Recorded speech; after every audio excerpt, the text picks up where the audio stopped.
కరీంనగర్ జిల్లా చొప్పదండి నియోజకవర్గం రామడుగు మండలం గోపాలరావుపేట గ్రామంలో బుధవారం రోజున 138వ మేడే సందర్భంగా పాత బస్టాండ్లోని హమాలీ కార్మికుల ఆధ్వర్యంలో జెండా ఎగురవేసి కొబ్బరికాయలు కొట్టి స్వీట్లు పంపిణీ చేసి మేడే జిందాబాద్ కార్మికుల ఐక్యత వర్ధిల్లాలి అనే నినాదాలతో చేస్తూ కార్మికులందరూ సంబరాలు జరుపుకున్నారు.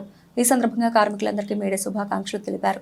ఈ కార్యక్రమానికి ముఖ్య అతిథిగా సిపిఐ జిల్లా నాయకులు కోయిడ సృజన్ కుమార్, మండల నాయకులు గొడిశాల తిరుపతి, ఏఎస్ఎఫ్ జిల్లా అధ్యక్షులు మచ్చి రమేష్, ఎంపీటీసీ 2 ఎడవల్లి కరుణశ్రీ, అలాగే పాపిరెడ్డి, స్థానిక బిల్డింగ్ పెయింటర్స్ సంఘం కోశాధికారి దాసరి రవిశాస్త్రి, ఆటో యూనియన్ కార్మికులు, వివిధ రంగాల కార్మికులు తదితరులు పాల్గొన్నారు.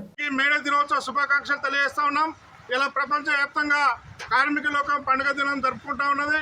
అందులో భాగంగా 138వ మేడే దినోత్సవాన్ని పురస్కరించుకొని రామడుగు మండలం గోపాలరావుపేట గ్రామంలో ఇలా కార్మికుల సమక్షంలో మేడే జెండాని ఆవిష్కరించుకోవడం జరిగింది.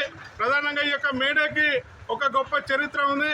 ఆ రోజు 138 సంవత్సరాల క్రితం ఈ యొక్క చికాగో, అమెరికా దేశంలోని చికాగో నగరంలో కార్మికులు చేసినటువంటి పోరాట ఫలితంగా అక్కడున్నటువంటి కంపెనీ యాజమాన్యానికి కార్మికులకు జరిగినటువంటి పోరాటం సందర్భంగా అనేక మంది కూడా అమరులైనటువంటి పరిస్థితి.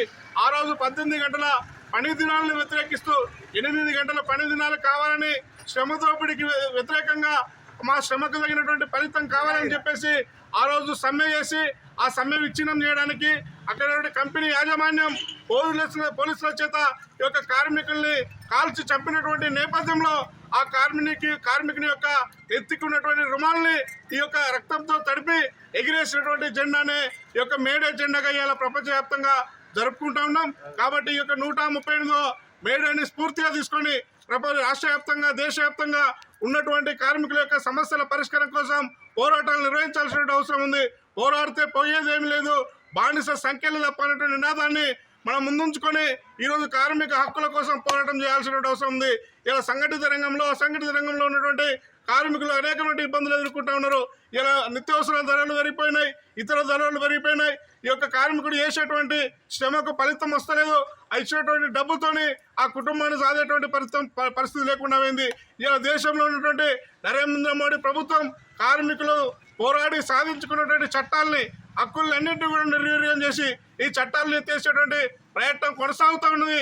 ఈ సందర్భంగా 138వ మేడేని పురస్కరించుకొని భవిష్యత్తులో కార్మికుల యొక్క హక్కుల్ని, చట్టాలని పరిరక్షణ కోసం మనం ఉద్యమం చేయాల్సిన అవసరం ఉంది. కాబట్టి అందరూ కలిసికట్టుగా ఉండి ఈ యొక్క కార్మికుల యొక్క సమస్యల పరిష్కారం కోసం ఈ ఎర్ర జెండాని చేతబట్టి ఈ యొక్క సమస్య చట్టాలని పరిరక్షణ కోసం పోరాటాలని ముందుకు తీసుకెళ్లాలని చెప్పేసి పిలుపునిస్తూ మరోసారి కార్మికులందరికీ ఈ యొక్క మేడే శుభాకాంక్షలు తెలియజేస్తూ వహిస్తా ఉన్నా.